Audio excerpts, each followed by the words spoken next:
جائیداد نہیں. ابھی میں ویزا لینے گیا تھا تو وہاں پر جو خاتون تھی ایک کینیڈا کی, انہوں نے پوچھا آپ کی آمد نہیں. میں نے کہا آئی ارن نتھنگ. حیران ہوئی. میں نے کہا اور بات سن لو, آئی اون نتھنگ. میری کوئی جائیداد نہیں, میری کوئی آمد نہیں. مرکزی انجمن خدام القرآن ہے, اس کے ایک کوارٹر میں میں رہتا ہوں. میری سہولتیں مجھے وہاں سے حاصل ہیں.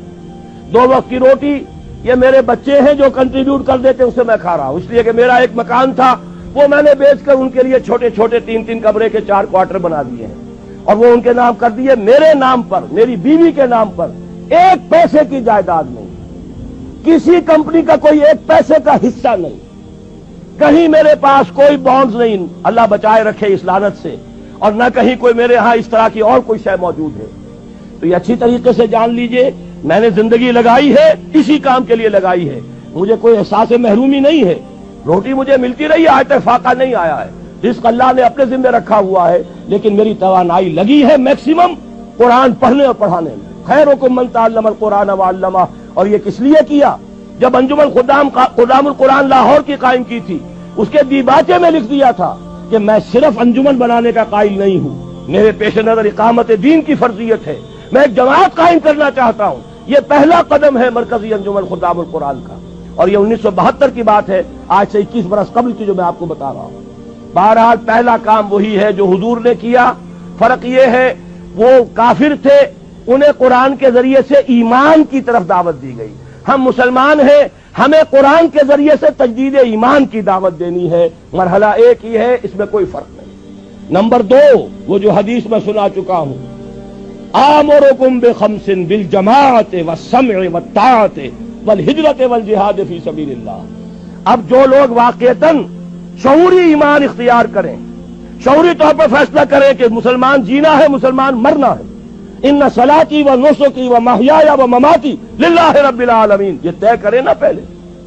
صرف جلسوں سے تو نہیں ہوگا, یہ تو ہوگا تو پھر کچھ کرنے سے ہوگا. اور کرنے کے لیے میدان میں وہ آئے جو پہلے اپنی ذات پر اپنے گھر میں دین نافذ کر چکا ہو.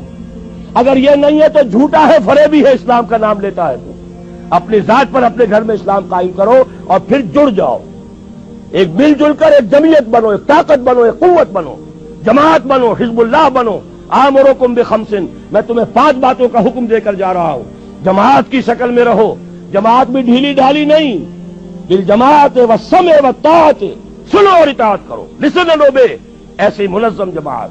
یہ منظم جماعت کیا کرے گی؟ ہجرت اور جہاد. ہجرت کے بارے میں پوچھا گیا, ای الہجرت افضل یا رسول اللہ, اے اللہ کے رسول یہ بتائیے سب سے افضل ہجرت کون سی ہے؟ فرمایا ان تہجر ما کرہ ربک, ہر اس چیز کو چھوڑ دو جو تمہارے رب کو پسند نہیں.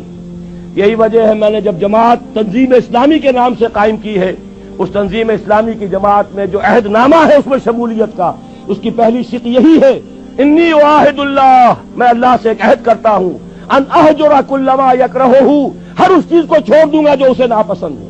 یہیں سے شروع ہوگی ہجرت. اسی کو کہا ہے یہ سب سے اونچی ہجرت ہے, افضل ہجرت ہے. اور اس کے بعد جہاد ہے, تن من دھن لگاؤ اللہ کے دین کے لیے, اللہ کے دین کی سربلندی کے لیے. اور اس کے 3 مرحلے آئے ہیں ہماری ایک حدیث کے اندر.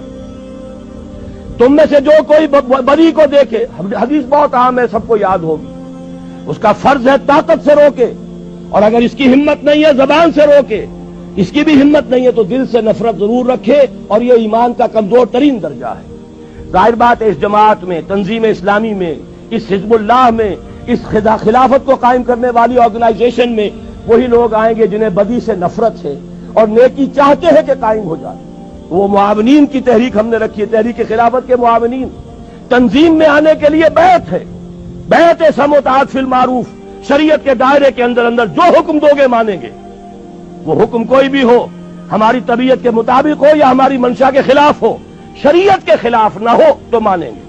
یہ ہماری بیعت ہے تنظیم اسلامی میں شمولیت کی. لیکن ہم نے ایک خانہ اب شروع کیا ہے, تحریک خلافت. بتائیں تو صحیح لوگوں کو خلافت ہے کیا؟ یہ خلافت جو ہے یہ صرف کوڑے لگنے کا نام نہیں ہے, یہ خلافت صرف ہاتھ کاٹنے کا نام نہیں ہے, یہ خلافت صرف رجم کرنے کا نام نہیں ہے. یہ ساری چیزیں خلافت میں ہیں, لیکن پہلے خلافت کفالت کی ذمہ داری لیتی ہے, پہلے خلافت تمہیں حقوق دیتی ہے, پہلے خلافت جو ہے تمہیں تعلیم دیتی ہے, تمہیں توبہ کی توفیق عطا کرتی ہے. اس کے بعد بھی اگر آپ کی روٹی کپڑا مکان ریاست کی ذمہ داری ہو پھر بھی آپ چوری کریں تو ہاتھ کٹے گا. اگر آپ کے لیے نہ یہ بے حیائی ہے، نہ یہ سترو جو حجاب کے قوانین ہیں ان کی خلاف ورزی ہے، نکاح کا راستہ آسان کر دیا گیا ہے، اس کی رکاوٹیں دور کر دی گئی ہیں، پھر بھی آپ زنا کرتے ہیں تو رجم ہوگا اگر آپ شادی شدہ ہیں. لیکن یہ کہ اس پورے نظام کو ایک آرگینک ہول کی حیثیت سے سامنے رکھنے کی ضرورت ہے. تو امر بالمعروف نہی عن المنکر جب تک طاقت کافی نہیں ہے صرف زبان سے ہوگی.